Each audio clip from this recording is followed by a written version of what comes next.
Hello dear friends, എല്ലാവർക്കും ഇന്നത്തെ എൻട്രിയുടെ സെഷനിലോട്ട് സ്വാഗതം. ഇന്ന് ഞാൻ വന്നിരിക്കുന്നത് നമ്മുടെ ഏൻഷ്യൻറ്റ് ഹിസ്റ്ററിയുടെ ഒരു പെർട്ടിക്കുലർ ടോപ്പിക്കുമായിട്ടാണ്. സാധാരണ രീതിയിൽ നമ്മൾ ചെയ്യുന്നത് എന്താണ്, ക്വസ്റ്റ്യൻ പേപ്പർ ഡിസ്കഷൻ ആയിരിക്കും. അതല്ലാന്നുണ്ടെങ്കിൽ നമ്മളൊരു റൺ ത്രൂ പോലെ കുറേ ടോപ്പിക്സ് ഒരുമിച്ചെടുത്തിട്ട് അതിലൂടെ ഒരു റൺ ത്രൂ ഒക്കെയാണ് നമ്മൾ നടത്താറ്. ഇന്ന് നമ്മൾ ചെയ്യാൻ പോകുന്നത്, കാരണം ഒരുപാട് എക്സാംസ് ഒക്കെ വരുന്നുണ്ട്, നിങ്ങൾ എല്ലാവരും അതിന് വേണ്ടി പ്രിപ്പയർ ചെയ്യുന്നവരാണ്. സോ ക്വസ്റ്റ്യൻ പേപ്പേഴ്സ് ഡിസ്കഷൻ വളരെ ഇമ്പോർട്ടൻ്റ് ആണ്. പക്ഷെ അത് മാത്രമല്ല, നമ്മൾ പഠിച്ച കാര്യങ്ങളൊന്ന് റിവൈസ് ചെയ്യാനായിട്ടും. അപ്പോൾ ആ റിവിഷൻ്റെ സമയത്ത് ഇപ്പോൾ ആപ്പിലൊക്കെ ഉള്ളവർക്കറിയാം, നമ്മളെല്ലാ സെഷൻസും വളരെ ഡീറ്റെയിൽ ആയിട്ടാണ് പോയിരിക്കുന്നത് അല്ലേ. സോ വീണ്ടും റിവൈസ് ചെയ്യുമ്പോൾ ആ ടോപ്പിക്സ് അത്രമാത്രം ഫുൾ കേൾക്കാൻ ബുദ്ധിമുട്ടായിരിക്കും ചിലപ്പോൾ നിങ്ങൾക്ക്. അതുപോലെ തന്നെ ആപ്പിൽ രജിസ്റ്റർ ചെയ്തിട്ടില്ലാത്തവരും ഉണ്ടാവും, ഈ ചാനൽസിലൂടെ പഠിക്കുന്നവർ. അപ്പോൾ അങ്ങനെയുള്ളവർക്കും ഈ ഒരു സെഷൻ വളരെ ഇമ്പോർട്ടൻ്റ് ആയിരിക്കും. കാരണം ഇവിടെ നമ്മൾ ചെയ്യാൻ പോകുന്നത് ഒരു ടോപ്പിക് എടുത്തിട്ട്, അതായത് ഏൻഷ്യൻറ്റ് ഹിസ്റ്ററി എന്ന് പറയുമ്പോൾ നിങ്ങൾക്ക് അറിയേണ്ടത് ഒരുപാട് ടോപ്പിക്സ് ഉണ്ട്. അതിൽ നിന്ന് വളരെ ഇമ്പോർട്ടൻ്റ് ആയിട്ട് ഒരു ടോപ്പിക് എടുക്കും. അതിലെ ഇമ്പോർട്ടൻറ്റ് പോയിന്റ്സ്, കംപ്ലീറ്റ് നമ്മൾ ഡീറ്റെയിൽ ആയിട്ട് പോകുന്നില്ല, ഇമ്പോർട്ടൻറ്റ് പോയിന്റ്സ് പോയിന്റ് ആയിട്ട് ഇങ്ങനെ പറഞ്ഞ് നമ്മൾ പോകാൻ പോകണം. ഓക്കെ, സോ ഇവിടെ ഒരുപാട് എക്സ്പ്ലനേഷൻ ഒന്നും ചെയ്ത് ഞാൻ സമയം കളയുന്നില്ല. നിങ്ങൾ പഠിച്ചിട്ടില്ല എന്നുണ്ടെങ്കിൽ ആപ്പിൽ പോയിട്ട് ആ ക്ലാസ്സസ് വീണ്ടും അറ്റൻഡ് ചെയ്ത് നോക്കുക. ഓക്കെ, അതല്ല ആദ്യമായിട്ടാണ് ഈ സെഷൻ കേൾക്കുന്നതെങ്കിൽ നിങ്ങൾക്ക് വളരെ യൂസ്ഫുൾ ആയിരിക്കും. കാരണം നിങ്ങൾക്ക് ഇവിടെ നിന്ന് പോയിന്റ് ടു പോയിന്റ് നോട്ട്സ് നിങ്ങൾക്ക് പ്രിപ്പയർ ചെയ്യാൻ പറ്റും. ഓക്കെ, സോ സമയം കളയണ്ട, നമുക്ക് ഇന്നത്തെ ആദ്യത്തെ സെഷനിലോട്ട് കിടക്കാം, ആദ്യത്തെ ടോപ്പിക്കിലോട്ട് കിടക്കാം. സോ ഇന്നത്തെ നമ്മുടെ topic is Indus Valley Civilisation. Exams എഴുതുന്നവർക്ക് എല്ലാവർക്കും അറിയാം എത്രത്തോളം ഇമ്പോർട്ടൻ്റ് ആണ് ഈ ഒരു ടോപ്പിക്. ഇതിൽ നിന്ന് ഒരുപാട് ക്വസ്റ്റ്യൻസ് വരാറുണ്ട്. അപ്പോൾ നമ്മൾ ഈ ഒരു സെഷൻ പ്രിപ്പയർ ചെയ്തിരിക്കുന്നത് അങ്ങനെയുള്ള ഒരുപാട് ക്വസ്റ്റ്യൻ പേപ്പേഴ്സ് റെഫർ ചെയ്തിട്ട് അതിൽ നിന്നുള്ള ഇമ്പോർട്ടൻറ്റ് പോയിന്റ്സ് എടുത്തിട്ടാണ് കേട്ടോ. അപ്പോൾ ഇതിൽ എല്ലാ പോയിന്റ്സും എക്സാമിൽ വന്നിട്ടുള്ള ക്വസ്റ്റ്യൻസിൻ്റെ ആൻസേഴ്സും കൂടിയാണ്. സോ നമുക്ക് സമയം കളയേണ്ട, സെഷനിലോട്ട് കിടക്കാം. ആദ്യം തന്നെ നമുക്ക് ഈ ഒരു ഇൻഡസ് വാലി സിവിലൈസേഷൻ, എന്താണ് ഈ സിന്ധു നദീതട സംസ്കാരം അല്ലെങ്കിൽ ഇൻഡസ് വാലി സിവിലൈസേഷൻ, അതിൻ്റെ ഒരു ഓവർവ്യൂ നോക്കാം. അതായത് അതിൻ്റെ കാലഘട്ടം എന്തായിരുന്നു, ഇതിൻ്റെ പ്രത്യേകത എന്തായിരുന്നു. ഈ ഒരു സിവിലൈസേഷന് വേറെ പല പേരുകൾ കൊടുത്ത് കേട്ടിട്ടുണ്ട് അല്ലേ. ഹാരപ്പൻ സിവിലൈസേഷൻ എന്ന് ചിലർ പറയുന്നുണ്ട്, ചിലർ സിന്ധു നദീതട സംസ്കാരം എന്നൊക്കെ പറയുന്നുണ്ട്. എന്തുകൊണ്ടാണ് ഇങ്ങനെയുള്ള പേരുകളൊക്കെ, അങ്ങനെയുള്ള കുറച്ച് കാര്യങ്ങൾ നമുക്ക് മനസ്സിലാക്കാം. സോ ഇതിൻ്റെ ടൈം പീരീഡ് എപ്പോഴാണ്, ഇൻഡസ് വാലി സിവിലൈസേഷൻ്റെ ടൈം പീരീഡ് എന്ന് പറയുന്നത് 2500 BC മുതൽ 1750 BC വരെയാണ്. എങ്ങനെയാണ് നമുക്ക് അറിയാൻ പറ്റുന്നത് ഇതാണ് ഇതിൻ്റെ ടൈം പീരീഡ് എന്ന്? കാർബൺ 14 ഡേറ്റിംഗ് മെത്തേഡിലൂടെയാണ്. Carbon 14 dating method. So underline ചെയ്ത് വെച്ചോളൂ, നോട്ട് ചെയ്ത് വെച്ചോളൂ. ഇയർ, അതിൻ്റെ time period 2500 BC to 1750 BC, 1750 BC, and കണ്ടുപിടിച്ചത് കാർബൺ 14 ഡേറ്റിംഗ് മെത്തേഡ്. ആ ഒരു പോയിന്റ് പഠിച്ചല്ലോ. അടുത്ത പോയിന്റ് നോക്കാം. ഇൻഡസ് വാലി സിവിലൈസേഷൻ അല്ലെങ്കിൽ സിന്ധു നദീതട സംസ്കാരം എന്നിതിന് പേര് നൽകാൻ കാരണം എന്താണ്? ഈ ഒരു സിവിലൈസേഷൻ ഇത് സ്ഥിതി ചെയ്യുന്നത് നമ്മുടെ സിന്ധു നദിയും അതിൻ്റെ പോഷക നദിയുടെയും തീരങ്ങളിലാണ്. അതുകൊണ്ടാണ് ഇതിനെ സിന്ധു നദീതട സംസ്കാരം എന്ന് പറയുന്നത്. അല്ലെങ്കിൽ ഇംഗ്ലീഷിലാണെങ്കിൽ ഇൻഡസ് വാലി സിവിലൈസേഷൻ അല്ലെങ്കിൽ ഇൻഡസ് സരസ്വതി സിവിലൈസേഷൻ എന്ന് പറയുന്നത്. ഈ പേര് നൽകിയത് സർ ജോൺ മാർഷൽ ആണ് 1921. ഓക്കെ, 1921 പ്രത്യേകത എന്താണ് എന്നൊക്കെ നമുക്ക് നോക്കാം. എന്തുകൊണ്ടാണ് ആ ഒരു പെർട്ടിക്കുലർ ഇയറിൽ അദ്ദേഹം ആ പേര് കൊടുത്തതെന്ന് ഇപ്പോൾ ഇത്രയും മനസ്സിലാക്കുക. സിന്ധു നദീതട സംസ്കാരം എന്ന് പേരിടാൻ കാരണം സിന്ധു നദിയും പോഷക നദികളുടെ തീരത്തായിരുന്നു. ഓക്കെ, ഇനി ഈ ഒരു സിവിലൈസേഷനെ വിളിക്കുന്ന മറ്റൊരു പേരാണ് ഹാരപ്പൻ സിവിലൈസേഷൻ അല്ലേ. കേട്ടിട്ടില്ലേ ഹാരപ്പൻ സിവിലൈസേഷൻ? അപ്പോൾ ഇത് രണ്ടും രണ്ടല്ല, ഒന്ന് തന്നെയാണ്. സിന്ധു നദീതട സംസ്കാരത്തിന് തന്നെയാണ് ഹാരപ്പൻ സിവിലൈസേഷൻ എന്ന് പറയുന്നത്. സോ ഹാരപ്പൻ സിവിലൈസേഷൻ എന്ന് എന്തുകൊണ്ടാണ് നമ്മൾ പറയുന്നത്? ഇതിൻ്റെ അകത്ത് ഹാരപ്പ എന്ന് പറയുന്നൊരു സൈറ്റ് ഉണ്ട്. അപ്പോൾ നിങ്ങൾ ചിലവ് വിചാരിക്കും ഹാരപ്പ മാത്രമല്ലല്ലോ, മൊഹൻജോദാരോ ഉണ്ട്, കാലിബംഗൻ ഉണ്ട്, ബാനാവലി ഉണ്ട്, രാഖിഗരി ഉണ്ട്, എന്തോരം സൈറ്റ് ഉണ്ട്. എന്തുകൊണ്ടാണ് ഹാരപ്പൻ സിവിലൈസേഷൻ എന്ന് പറയുന്നത്? ഈ ഒരു സിവിലൈസേഷൻ്റെ ആദ്യത്തെ സൈറ്റ്, ആദ്യമായി കണ്ടുപിടിച്ച സൈറ്റാണ് ഹാരപ്പ. ഓക്കെ, ഹാരപ്പയായിരുന്നു ആദ്യത്തെ സൈറ്റ്. അങ്ങനെ ആദ്യം കണ്ടുപിടിക്കുന്ന സൈറ്റിനെ പറയുന്ന പേരാണ് പ്രൈം സൈറ്റ്. എന്താ പറയുന്നത്? Prime site. ഓക്കെ, അപ്പോൾ ഇൻഡസ് വാലി സിവിലൈസേഷൻ്റെ പ്രൈം സൈറ്റ് ആയിരുന്നു ഹാരപ്പ. ആൻഡ് ആ ഒരു പ്രൈം സൈറ്റിൻ്റെ പേരിലാണ് സിവിലൈസേഷന് പേര് കൊടുക്കുന്നത്. അതുകൊണ്ടാണ് ഇതിനെ ഹാരപ്പൻ സിവിലൈസേഷൻ എന്ന് പറയുന്നത്. ക്ലിയർ? സോ ഹാരപ്പൻ സിവിലൈസേഷൻ എന്ന് പേരിടാൻ കാരണം Harappa was the first site to be excavated. Prime site ആണ് ഹാരപ്പ. അപ്പോൾ പ്രൈം സൈറ്റ് ഏതാ? ചിലപ്പോൾ എക്സാമിൽ അങ്ങനെ ആയിരിക്കും ചോദിക്കുന്നത്, ഇൻഡസ് വാലി സിവിലൈസേഷൻ്റെ പ്രൈം സൈറ്റ് ഏതാണ്? ഓക്കെ, അപ്പോൾ ഹാരപ്പയാണ് പ്രൈം സൈറ്റ്. Okay, clear? ആദ്യത്തെ 3 പോയിന്റ് പഠിച്ചല്ലോ. ഇനി ഈ ഒരു ടൈം പീരീഡിൽ ഇൻഡസ് വാലി സിവിലൈസേഷൻ്റെ സമയത്ത് ഇവിടുത്തെ ആൾക്കാർ ബ്രോൺസ് ധാരാളം ഉപയോഗിക്കുമായിരുന്നു. ബ്രോൺസ് എന്താണ്? കോപ്പറും ടിന്നിൻ്റെയും എലോയാണ്. കോപ്പറും ടിന്നും കൂടി മിക്സ് ചെയ്തിട്ട് കിട്ടുന്നതാണ് നമുക്ക് ബ്രോൺസ്. അപ്പോൾ ബ്രോൺസ് ധാരാളം ഉപയോഗിക്കുമായിരുന്നു. അതുകൊണ്ട് തന്നെ ബ്രോൺസ് ഏജ് എന്ന് നമ്മൾ പറയുന്നു. നമ്മൾ stone age, copper age, iron age എന്നൊക്കെ പറഞ്ഞ് പഠിച്ചിട്ടുണ്ട് അല്ലേ? ബ്രോൺസ് ഏജിലാണ് ഇൻഡസ് വാലി സിവിലൈസേഷൻ വരുന്നത്. ഓക്കെ, അപ്പോൾ ഏത് ഏജിലാണ് എന്ന് ചോദിക്കാം. ബ്രോൺസ് ഏജ് ആണ്. ഇൻഡസ് വാലി സിവിലൈസേഷൻ വരുന്നത് ബ്രോൺസ് ഏജിലാണ്. പഠിച്ചല്ലോ? ഓക്കെ, ഇനി ഇത് ആക്ച്വലി ഇൻഡസ് വാലി സിവിലൈസേഷൻ കണ്ടുപിടിച്ചത് 1820s തന്നെ ചാൾസ് മാസൺ എന്ന് പറയുന്ന ഒരു വ്യക്തി കണ്ടുപിടിച്ചതാണ്. പക്ഷെ അന്ന് അദ്ദേഹം ശ്രദ്ധിച്ചില്ല, അത് ശ്രദ്ധിക്കാണ്ട് പോയി. ഓക്കെ, അത് രജിസ്റ്റർ ആയിട്ടില്ലായിരുന്നു. അപ്പം അങ്ങനെയൊക്കെയുള്ള അദ്ദേഹത്തിൻ്റെ ബുക്കിൽ എഴുതിയിട്ടുണ്ടായിരുന്നു ചാൾസ് മാസൺ എന്ന് പറഞ്ഞിട്ട്. ഓക്കെ, അപ്പോൾ 1921 ഇതിൻ്റെ ആദ്യത്തെ സൈറ്റ് കണ്ടുപിടിച്ചു. 1921 ആക്ച്വലി നമ്മുടെ ഹാരപ്പൻ സൈറ്റ് കണ്ടുപിടിക്കുന്നത്. അതിനുശേഷമാണ് ഇത് നമ്മൾ ഇൻഡസ് വാലി സിവിലൈസേഷൻ ആണ്, ഇതിൻ്റെ പല സൈറ്റുകളുണ്ട് എന്നൊക്കെ പറഞ്ഞ് നമ്മൾ ഒഫീഷ്യലി പഠിക്കുന്നത്. പക്ഷേ 1820s ജസ്റ്റ് സി 100 years മുന്നേ തന്നെ ചാൾസ് മാസൺ ഇതിനെപ്പറ്റി അദ്ദേഹത്തിൻ്റെ ബുക്കുകളിൽ എഴുതിയിട്ടുണ്ട്. പക്ഷെ അത് അത്രയ്ക്ക് അങ്ങോട്ട് ഒഫീഷ്യൽ ആയിട്ടുള്ള അല്ലെങ്കിൽ ഡീറ്റെയിൽഡ് ആയിട്ടുള്ള ഒരു വിവരണമായിരുന്നില്ല. അതുകൊണ്ട് തന്നെയാണ് അത് രജിസ്റ്റേർഡ് ആകാത്തത്. ഓക്കെ, അപ്പോൾ പക്ഷെ ഡിസ്കവർ ചെയ്തത് ആരാണ് എന്ന് ചോദിച്ചിട്ട് ഓപ്ഷനിൽ ചാൾസ് മാസൺ കണ്ടാൽ അതാണ് കറക്റ്റ് ആൻസർ കേട്ടോ. ഇനി ഈ ഒരു കാലഘട്ടത്തിൽ നമ്മൾ എങ്ങനെയാണ് നമ്മൾ ബ്രോൺസ് ഏജ് എന്ന് പറഞ്ഞത്, ഏറ്റവും കൂടുതൽ ഉപയോഗിച്ചിരുന്നത് ബ്രോൺസ് ആണ്, അതുകൊണ്ട് ബ്രോൺസ് ഏജ് എന്ന് പറഞ്ഞിരുന്നു. അതുപോലെ തന്നെ റിട്ടൺ ഡോക്യുമെന്റ്സിന്റെ അടിസ്ഥാനത്തിൽ ഈ ഒരു ഏജിനെ നമ്മൾ പറയുന്നതാണ് പ്രോട്ടോ ഹിസ്റ്റോറിക് പീരീഡ്. എന്താണ് പ്രോട്ടോ ഹിസ്റ്റോറിക് പീരീഡ് എന്ന് വെച്ച് കഴിഞ്ഞാൽ pre history, proto history, history അങ്ങനെ നമ്മൾ പഠിച്ചിട്ടുണ്ട്. പ്രീ ഹിസ്റ്ററി എന്ന് പറഞ്ഞു കഴിഞ്ഞാൽ നമുക്ക് റിട്ടൺ ആയിട്ടുള്ള എവിഡൻസസ് ഇല്ല അല്ലേ? പ്രോട്ടോ ഹിസ്റ്ററി എന്ന് വെച്ച് കഴിഞ്ഞാൽ റിട്ടൺ എവിഡൻസസ് ഉണ്ടോ എന്ന് ചോദിച്ചാൽ ഉണ്ട്, പക്ഷെ കുറവാണ്. ഉള്ളതും നമ്മൾ അങ്ങോട്ട് ഡെസിഫർ ചെയ്തിട്ടില്ല, അതായത് ഡീകോഡ് ചെയ്തിട്ടില്ല. സ്ക്രിപ്റ്റൊക്കെ ഉണ്ട്, പക്ഷെ അത് നമുക്ക് വായിച്ചെടുക്കാൻ പറ്റിയിട്ടില്ല. ഓക്കെ, അപ്പോൾ അങ്ങനെയുള്ളൊരു കാലഘട്ടമായിരുന്നു ഇത്. അവിടുത്തെ സ്ക്രിപ്റ്റ് നമുക്ക് കിട്ടിയിട്ടുണ്ട്, പക്ഷെ വായിച്ച് മനസ്സിലാക്കാൻ പറ്റിയിട്ടില്ല. അപ്പോൾ പ്രോട്ടോ ഹിസ്റ്റോറിക് പീരീഡ് എന്നാണ് പറയുന്നത്. സോ ഇത് ഓരോന്നും എക്സാമിൽ ചോദിച്ചിട്ടുള്ള കാര്യങ്ങളാണ്. ടൈം പീരീഡ് ചോദിച്ചിട്ടുണ്ട്. ടൈം പീരീഡിൽ ആക്ച്വലി ചെറിയ വേരിയേഷൻസ് അങ്ങോട്ടോ ഇങ്ങോട്ടോ കാണാം കേട്ടോ. പക്ഷേ ഇതാണ് ഇതിൻ്റെ മെയിൻ. നമ്മൾ NCERT ബേസ് ചെയ്ത് നോക്കുമ്പോൾ ഇതാണ് അതിൻ്റെ ഇയർ. പക്ഷേ ചിലതിൽ 3000 BC തൊട്ടെന്നൊക്കെ കേൾക്കും. ഓക്കെ, അപ്പോൾ 3000 ഉണ്ട്, വേറെ അടുത്തുള്ളതൊന്നും ഇല്ല എന്നുണ്ടെങ്കിൽ അത് മാർക്ക് ചെയ്തോളൂ.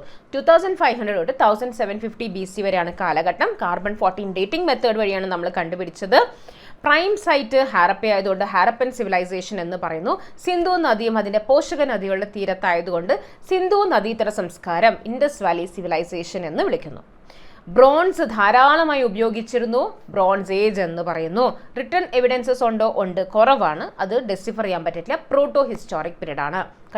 ആദ്യമായിട്ട് കണ്ടുപിടിച്ചത് 1820s ചാൾസ് മാസൺ ആണ്. ഓക്കെ, ഇനി നമുക്ക് ചില ഇമ്പോർട്ടൻ്റ് ആയിട്ടുള്ള സൈറ്റുകൾ, അത് ഏത് നദിയുടെ തീരത്താണ്, അതിൻ്റെ എക്സ്കവേറ്റേഴ്സ് ആരാണ്, ഏത് വർഷമാണ് ആ സൈറ്റ് കണ്ടുപിടിച്ചത് എന്നുള്ളത് നോക്കാം. ഓക്കെ, എല്ലാ സൈറ്റിൻ്റെയും നമുക്ക് പഠിക്കേണ്ട കാര്യമില്ല. ഇതാണ് ഏറ്റവും ഇമ്പോർട്ടൻ്റ് ആയിട്ട് റിപ്പീറ്റഡ് ആയിട്ട് വരുന്നത്. ഓക്കെ, അപ്പോൾ ഫസ്റ്റ് സൈറ്റ് വളരെ ഇമ്പോർട്ടൻ്റ് ആണ്. ഏതാണ് ഫസ്റ്റ് സൈറ്റ്? ഹാരപ്പ.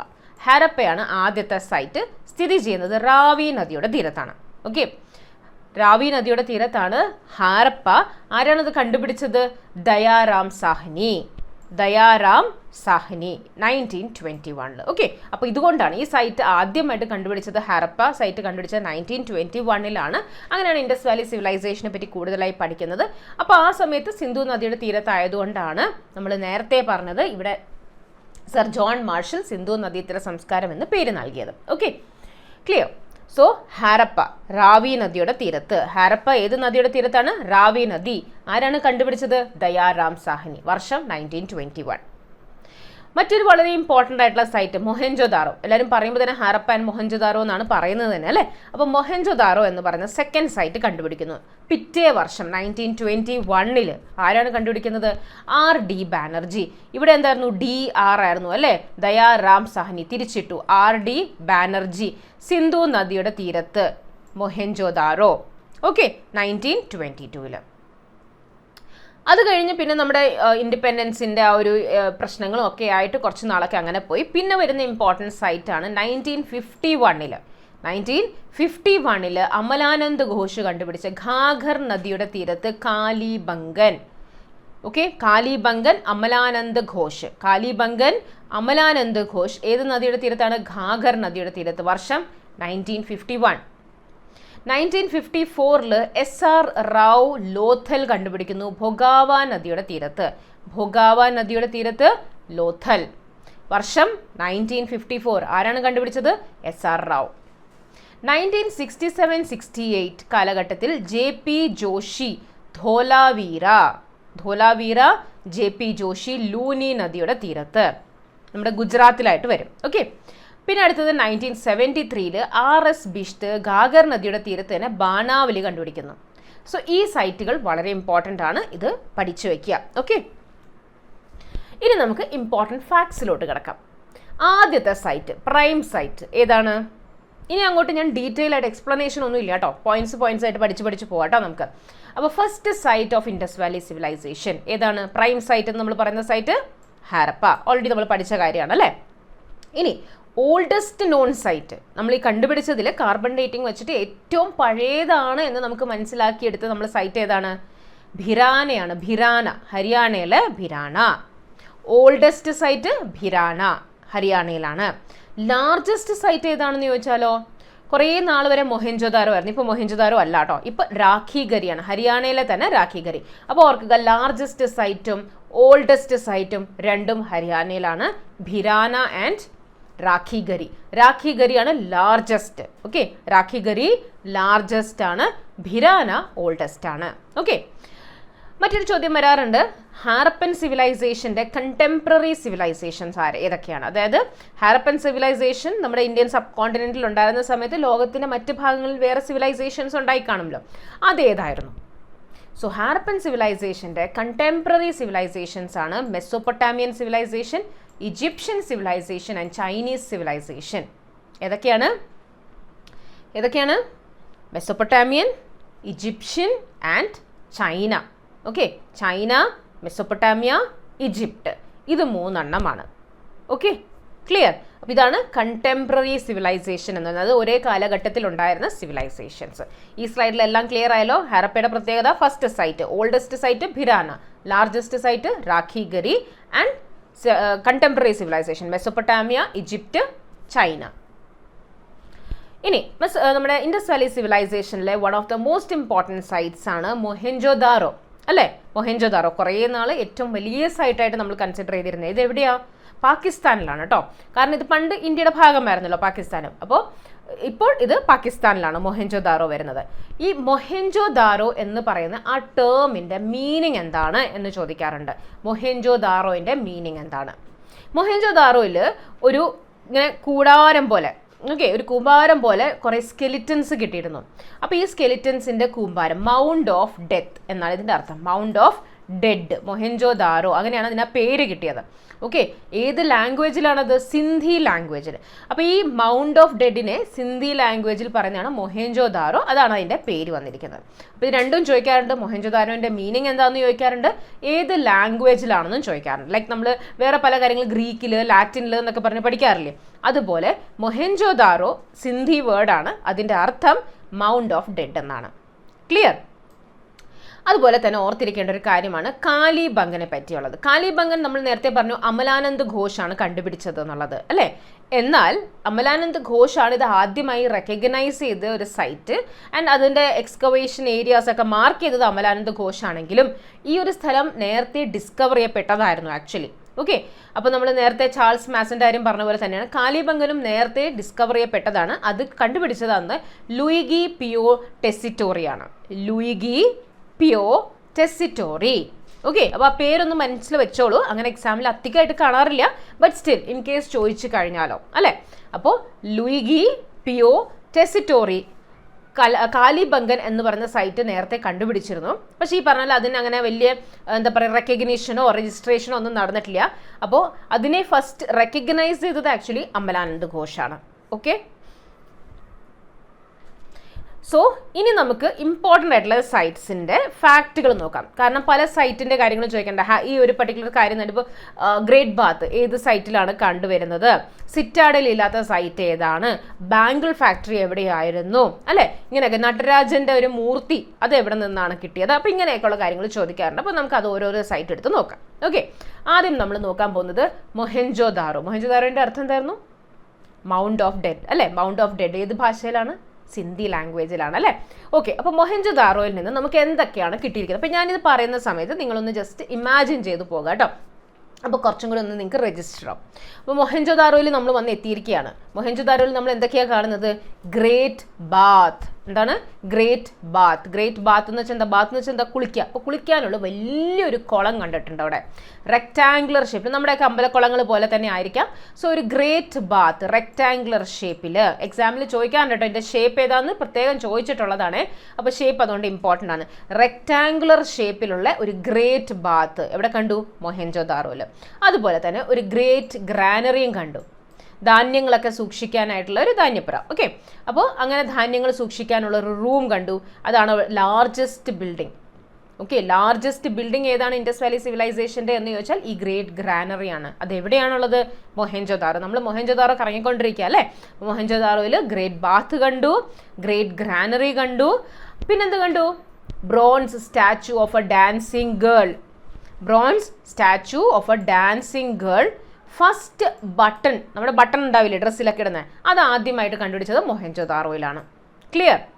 അടുത്തത് ഹാരപ്പ. ഫസ്റ്റ് സൈറ്റ് അല്ലേ? ഫസ്റ്റ് സൈറ്റ് ഹാരപ്പയിൽ എന്താ കണ്ടുപിടിച്ചത്? സിമെട്രി. ഓക്കെ, സിമെട്രി R37H എന്നൊക്കെ നമ്മൾ മാർക്കിംഗ് കൊടുത്തിരിക്കുന്നതാണ് കേട്ടോ. അപ്പോൾ അങ്ങനെ നമ്പേഴ്സൊക്കെ ഉള്ള സിമെട്രി അവിടെ കണ്ടു. അതുപോലെ തന്നെ ഇവിടെയാണ് നമ്മുടെ stone male dancing figure of Nataraja കണ്ടിരിക്കുന്നത്. ഓക്കെ, അപ്പോൾ dancing girl, bronze statue of a dancing girl ആണ് ചോദിച്ചെങ്കിൽ മൊഹൻജൊദാരോ ആണ്. അതല്ല നടരാജമൂർത്തി അത് എവിടെയാണ് കണ്ടിരിക്കുന്നതെന്ന് ചോദിച്ചാൽ അത് ഹാരപ്പയാണ്. Okay, now Lothal. ലോഥൽനെസ് ഇമ്പോർട്ടൻ്റ് ആയിട്ടുള്ള നമ്മൾ കണ്ടത് ഓൾഡസ്റ്റ് ഡോക്യാർഡ് ആണ് ലോഥൽ. ഡബിൾ ഫ്യൂണറൽ നടക്കുന്നതായിട്ട് കണ്ടു. ഫയർ ആൾത്താർസ്, ഈ യജ്ഞകുണ്ഡങ്ങൾ പോലത്തെ സ്ട്രക്ചേഴ്സ് കാണാം. 7 ഫയർ ആൾത്താർസ് നമുക്ക് കാണാൻ പറ്റുന്നത് കാലിബംഗനിലാണ്. കാലിബംഗൻ, ബംഗനിൽ നിന്ന് കങ്കൻ, കങ്കൻ എന്താണ്? വള. അപ്പോൾ ഈ സ്ഥലത്ത് തന്നെയാണ് ബാംഗിൾ ഫാക്ടറി ഉള്ളത്. Okay, bangle factory. മെഹർഗഡ്, മെഹർഗഡിലാണ് കോട്ടൺ കണ്ടുപിടിച്ചിരിക്കുന്നത്. അതുപോലെ ഡെന്റിസ്ട്രി കണ്ടുപിടിച്ചിട്ടുണ്ട്. ഡെന്റിസ്ട്രി പ്രാക്ടീസ് ചെയ്തിരുന്നു എന്നുള്ളതിൻ്റെ എവിഡൻസ് ഏത് സൈറ്റിലാണ്? ഡെന്റിസ്ട്രി, പല്ലിൻ്റെയൊക്കെ ഡോക്ടേഴ്സ് അന്ന് ഉണ്ടായിരുന്നു എന്ന് നമുക്ക് എങ്ങനെ അറിയാൻ പറ്റും? ഈ മെഹർഗഡിൽ ഒരു മോളാർ ടീത്ത് വിത്ത് ഫില്ലിംഗ്. ഇന്നിപ്പോൾ നമ്മൾ പോയിട്ട് പല്ലടയ്ക്കത്തില്ലേ, അതുപോലെ അന്നത്തെ ആൾക്കാരും പല്ലടച്ചതുണ്ടായിരുന്നു. കാരണം സ്കെലിറ്റൻ്റെ പല്ല് നോക്കിയപ്പോൾ അടച്ചിരിക്കുന്ന പല്ല് കണ്ടു. അപ്പോൾ ഡെന്റിസ്ട്രി അന്നും പ്രാക്ടീസ് ചെയ്തിരുന്നു അല്ലേ? എവിടെയാണ്? മെഹർഗഡ്. മെഹർഗഡിൽ കോട്ടനും ഡെന്റിസ്ട്രിയും. ഓർത്താൽ മതി, നമ്മൾ പല്ലൊക്കെ ശരിയായി കഴിയുമ്പോൾ നമുക്ക് കോട്ടണിൽ എന്തെങ്കിലും മരുന്ന് വെച്ചാൽ അവിടെ കുത്തി വെച്ച് തരും അല്ലേ? എന്നിട്ട് കുറച്ച് നേരം കഴിഞ്ഞിട്ട് ഈ കോട്ടൺ കളഞ്ഞോളാൻ പറയും. അപ്പോൾ അങ്ങനെ ഓർത്താൽ മതി, കോട്ടനും ഡെന്റിസ്ട്രിയും ഒരുമിച്ച് എവിടെയാണ്? മെഹർഗഡിൽ. Okay, clear? ഈ സ്ലൈഡിലുള്ള എല്ലാ സ്ട്രക്ചേഴ്സും കറങ്ങി കണ്ടല്ലോ നമ്മൾ. അടുത്ത സ്ലൈഡിലോട്ട് പോകാം. അടുത്ത നമ്മൾ ബാനാവലിയിൽ വന്നിരിക്കുക കേട്ടോ. ബാനാവലിയിൽ എന്താ നമ്മൾ ശ്രദ്ധിച്ചത്? നമ്മൾ കണ്ടു, സാധാരണ നമ്മൾ എപ്പോഴും പറയും നമ്മുടെ ഇൻഡസ് വാലി സിവിലൈസേഷനിൽ ഗ്രിഡ് സിസ്റ്റം ഉണ്ട്, അതുപോലെ ഡ്രെയിനേജ് സിസ്റ്റം വളരെ നല്ലതാണ് എന്നൊക്കെ നമ്മൾ പറയും. പക്ഷെ ഇതൊന്നും നമ്മൾ ഇവിടെ വരുമ്പോൾ കാണുന്നില്ല. ഓക്കെ, ബാനാവലിയിൽ ബാൻ ആണെന്നുള്ള രീതിയിൽ ഇങ്ങനെ നോക്കിയാൽ മതി. ബാനാവലിയിൽ നിന്ന് ബാൻ എടുക്കുക. അപ്പോൾ ബാൻ ചെയ്തിരിക്കുക എന്തൊക്കെ? ഗ്രിഡ് സിസ്റ്റവും ഇല്ല, ഡ്രെയിനേജ് സിസ്റ്റവും ഇല്ല. Lack off grid system and drainage system. Okay, toy plough ഇല്ലേ, നമ്മൾ ഈ കൃഷിക്കൊക്കെ നമ്മൾ ഇറക്കുന്ന ആ കുതിരവണ്ടി പോലത്തെ സ്ട്രക്ചർ, അത്. അപ്പോൾ അങ്ങനത്തെ ടോയ് വെച്ചിട്ട് അതിൻ്റെ ഒരു കളിപ്പാട്ടം അത് നമുക്ക് ബാനാവലിയിൽ കിട്ടി. സോ ബാനാവലിയിൽ എന്തില്ല? എന്ത് ബാൻ ചെയ്തിരിക്കുകയാണ്? ഗ്രിഡ് സിസ്റ്റവും ഇല്ല, ഡ്രെയിനേജ് സിസ്റ്റവും ഇല്ല. ചാൻഹുദാരോൻ്റെ പ്രത്യേകത സിറ്റാഡലില്ല. ഓക്കെ, സിറ്റാഡൽ, കോട്ട പോലത്തെ സ്ട്രക്ചർ. നമ്മൾ ബാക്കിയുള്ള സൈഡിൽ നോക്കുമ്പോഴേക്കും ഒരു ഏരിയ റേസ്ഡും ഒരു ഏരിയ താഴ്ന്നതുമാണ്. ഈ റേസ്ഡ് ഏരിയയിലാണ് നമ്മുടെ മെയിൻ സ്ട്രക്ചേഴ്സ്, ലൈക്ക് നമ്മൾ ഗ്രേറ്റ് ഗ്രാനറി, ഗ്രേറ്റ് ബാത്ത് എന്നൊക്കെ പറഞ്ഞ സ്ട്രക്ചേഴ്സ് ഈ റേസ്ഡ് ഏരിയയിലായിരിക്കും. ഇതിനെ പറയുന്ന പേരാണ് സിറ്റാഡൽ. താഴ്ന്ന പ്രദേശത്താണ് ആൾക്കാർ താമസിക്കുന്നത്, സാധാരണ ജനങ്ങൾ താമസിച്ചിരുന്നത്. ഓക്കെ, അപ്പോൾ ഇങ്ങനെ ഒരു സിറ്റാഡൽ ഇല്ലാത്ത സിറ്റിയാണ് ചാൻഹുദാരോ. എങ്ങനെയാ പഠിക്കുക? C, citadel C, Chanhudaro C. അപ്പോൾ സിറ്റാഡൽ ഇല്ലാത്ത സിറ്റി ചാൻഹുദാരോ. ഓക്കെ, ഇവിടെ നമുക്ക് ബ്രിക്ക് ഫാക്ടറി കാണാൻ പറ്റും. Okay, and it was a settlement exclusively devoted to craft production. ക്രാഫ്റ്റുകൾ ധാരാളമായി കാണാം. Bead making, shell cutting, metal work ഒക്കെ കാണാൻ പറ്റും. ഓക്കെ, അപ്പോൾ ഇതൊരു എക്സാമിൽ ക്വസ്റ്റ്യൻ ആയിട്ട് വന്നതാണ്.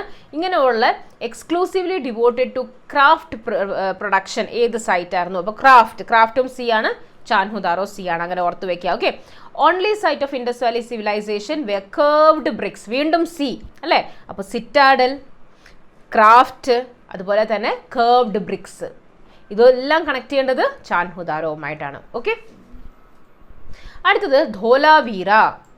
ധോലാവീരയിൽ നമ്മൾ കണ്ടത് ജയന്റ് വാട്ടർ റിസർവോയേഴ്സ് കണ്ടു. ഓക്കെ, വലിയ വെള്ളം ശേഖരിക്കാനുള്ള സ്ഥലങ്ങൾ കാണാം, ഡാംസ് കാണാം, എംബാങ്ക്മെന്റ്സ് ഉണ്ട്. Largest Harappan inscription used for civic purpose, ഒരു സ്റ്റേഡിയവും ഉണ്ട്. ഓക്കെ, ജനങ്ങൾക്ക് കൊടുത്തിരിക്കുന്ന മെസ്സേജ് ഏറ്റവും നീളത്തിലുള്ളത് ധോലാവീരയിലുണ്ട്. ഓൾഡസ്റ്റ് സൈൻ ബോർഡും നമുക്ക് ധോലാവീരയിലാണ് കാണാൻ പറ്റുന്നത്. അപ്പോൾ ലാർജസ്റ്റ് ഇൻസ്ക്രിപ്ഷനും ഉണ്ട്, വേൾഡ്സ് ഓൾഡസ്റ്റ് സൈൻ ബോർഡും ധോലാവീരയാണ്. Surkotada, horse shoe, oval graves and pot burial. Now ഈ ഒരു കാലഘട്ടത്തിൽ ഒരുപാട് സാധനങ്ങൾ നമുക്ക് കിട്ടിയിട്ടുണ്ട്. ഈ സാധനങ്ങൾ ഇവർ എവിടെ നിന്നാണ്, കാരണം ഒരു സ്ഥലത്ത് എല്ലാം കിട്ടണമെന്നില്ലല്ലോ. അപ്പോൾ ഓരോ സ്ഥലം ഓരോ സാധനങ്ങൾക്ക് വേണ്ടി അറിയപ്പെട്ടിരുന്നു. അതെന്താണ് എന്ന്, ഏതൊക്കെ സ്ഥലങ്ങളിൽ നിന്നാണ് എന്തൊക്കെ അവർ മേടിച്ചിരുന്നത് എന്ന് നമുക്ക് നോക്കാം. ഷെൽ അവർ എടുത്തിരുന്നത് നാഗേശ്വർ ആൻഡ് ബാലാക്കോട്ടിൽ നിന്നാണ്. Okay, shell Nageshwar and Balakot. Precious blue stone ആയ ലാപ്പിസ് ലസൂലി ഷോർട്ട്ഗയിൽ നിന്നാണ്, അഫ്ഗാനിസ്ഥാനിൽ നിന്ന്. കാർണേലിയൻ ബറൂച്ച് ഇൻ ഗുജറാത്ത്. സ്റ്റിയറ്റൈറ്റ് രാജസ്ഥാനും ഗുജറാത്തിൽ നിന്ന്. മെറ്റൽ ലൈക്ക് കോപ്പർ രാജസ്ഥാനിൽ നിന്ന്.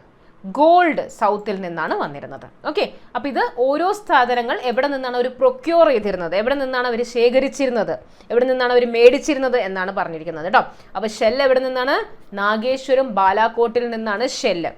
ലാപ്പിസ് ലസൂലി എവിടെ നിന്നാണ്? ഷോർട്ട്ഗൈ, അഫ്ഗാനിസ്ഥാനിലെ ഷോർട്ട്ഗയിൽ നിന്നാണ്. കാർണേലിയൻ ബറൂച്ചിൽ നിന്നാണ്. Steatite Rajasthan, north Gujarat. Metals like copper രാജസ്ഥാനിൽ നിന്ന്. ഗോൾഡ് സൗത്തിൽ നിന്ന്. സ്റ്റിയറ്റൈറ്റ് നമ്മൾ നേരത്തെ പറഞ്ഞ സ്റ്റിയറ്റൈറ്റ് എന്താണ്? സ്റ്റിയറ്റൈറ്റിന്റെ പേർപ്പസ് എന്താണെന്ന് ചോദിക്കാറുണ്ട്. ഇൻഡസ് വാലി സിവിലൈസേഷൻ അല്ലെങ്കിൽ ഹാരപ്പൻ സിവിലൈസേഷനിൽ സീലുകൾ കണ്ടുകിട്ടിയിട്ടുണ്ട്. സീലില്ലേ, നമ്മൾ സീലടിക്കാറില്ലേ, സീലുകൾ കണ്ടുപിടിച്ചിട്ടുണ്ട്. ഈ സീൽ എന്ത് മെറ്റീരിയലും കൊണ്ടാണ് ഉണ്ടാക്കിയിരുന്നത്?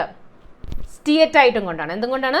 സ്റ്റിയറ്റൈറ്റും കൊണ്ടാണ് ഈ സീൽ ഉണ്ടാക്കിയിരുന്നത്. സ്ക്വയറിലാണ് സീൽ ഇരിക്കുന്നത്. നമ്മുടെയൊക്കെ മിക്കവാറും റെക്ടാംഗിളിൽ അല്ലെങ്കിൽ ഇങ്ങനെ കേർവിലാണ് ഇരിക്കുന്നത്. ഇത് സ്ക്വയറിലാണ്, 2x2 ഡയമെൻഷൻ ആയിരുന്നു. ഓക്കെ, അപ്പോൾ സീലിന് വേണ്ടി യൂസ് ചെയ്തിരുന്നത് സ്റ്റിയറ്റൈറ്റ്, ഡയമെൻഷൻ 2x2.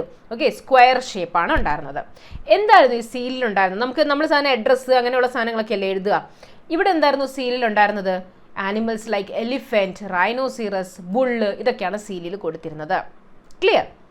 ഇനി ഇവിടുത്തെ വീടുകൾ എങ്ങനെയാണ് പണിതിരുന്നത്? മരം കൊണ്ടാണോ, സിമെന്റും കൊണ്ടാണോ, എന്തും കൊണ്ടായിരുന്നു? ഇഷ്ടികകൾ കൊണ്ടായിരുന്നു. ബേക്ക്ഡ് ബ്രിക്സ് അല്ലെങ്കിൽ burnt bricks. Okay, burnt bricks. ആ ബ്രിക്സിനും ഒരു പർട്ടിക്കുലർ റേഷ്യോ ഉണ്ട്. നമ്മൾ എവിടെ ചെന്ന് നോക്കിയാലും, ഏത് സൈറ്റിൽ ചെന്ന് നോക്കിയാലും ആ ബ്രിക്സ് ഒരേ സൈസിലുള്ളതാണ്. എന്താണ് അതിൻ്റെ സൈസ്? 4:2:1. 4:2:1. ഓക്കെ, ഈ ഒരു റേഷ്യോയിലാണ്. അതെൻ്റെ നമ്മളതിൻ്റെ ലെങ്ത്, വിഡ്ത്ത്, ബ്രെഡ്ത്ത് ആണ് ഈ പറയുന്നത്. 4:2:1 ആണ് അതിൻ്റെ ഡയമെൻഷൻസ് എന്ന് പറയുന്നത്. അപ്പോൾ ഇങ്ങനെ ഈ സൈസിലുള്ള ബ്രിക്സ്, ബേൺട്ട് ബ്രിക്സ് ആണ് യൂസ് ചെയ്തിരുന്നത്. Now, ഹാരപ്പൻ കാറ്റിൽ എന്നറിയപ്പെടുന്നത് സെബു ആണ്. സെബു ചോദിക്കാറുണ്ട് എക്സാമിൽ. ഈ ഹാരപ്പൻ കാറ്റിൽ എന്താണ്, അല്ലെങ്കിൽ സെബു എന്താണ് എന്ന് ചോദിക്കാം. ഹാരപ്പൻ സിവിലൈസേഷനിൽ വാട്ട് വാസ് സെബു? സെബു എന്ന് പറയുന്നത് ഹാരപ്പൻ കാറ്റിൽ, ടൈപ്പ് ഓഫ് ബുള്ളാണിത്. ഓക്കെ, ഇതിൻ്റെ നമ്മൾ നേരത്തെ പറഞ്ഞില്ലേ സീലിൽ ബുള്ളുകൾ കണ്ടിരുന്നു എന്ന്. അപ്പോൾ സെബുവിൻ്റെ ഒക്കെ പിക്ചർ വരുന്ന സീലുകൾ കണ്ടുകിട്ടിയിട്ടുണ്ട്. ഓക്കെ, ഇനി coming to script of Harappan civilisation. എങ്ങനത്തെ സ്ക്രിപ്റ്റ് ആയിരുന്നു? നമ്മൾ പറഞ്ഞു നമുക്ക് ഇതുവരെ ഡെസിഫർ ചെയ്യാൻ പറ്റിയിട്ടില്ല, അല്ലേ, നമുക്ക് ഇതുവരെ വായിച്ചെടുക്കാൻ പറ്റിയിട്ടില്ല. അപ്പോൾ ഈ ഇവരുടെ സ്ക്രിപ്റ്റിനെ നമ്മൾ പറയുന്ന പേരാണ് ബോസ്ട്രോഫീഡോൺ സ്ക്രിപ്റ്റ്. എന്താണ്? ബോസ്ട്രോഫീഡോൺ സ്ക്രിപ്റ്റ്. ഓക്കെ, അടുത്ത ചോദ്യം. മെസ്സോപ്പൊട്ടാമിയൻ സിവിലൈസേഷൻ ഇവരുടെ കണ്ടംപററി സിവിലൈസേഷൻ ആയിരുന്നു എന്ന് പറയുന്നു. അപ്പോൾ ഓബ്വിയസ്ലി അവരുടെ റിട്ടൺ സ്ക്രിപ്റ്റിൻ്റെ അകത്ത് അല്ലെങ്കിൽ അവരുടെ എന്തെങ്കിലും എഴുത്തുകളൊക്കെ അകത്ത് ഹാരപ്പൻ സിവിലൈസേഷനെ പറ്റി മെൻഷൻ ഉണ്ടോ? ഉണ്ട്.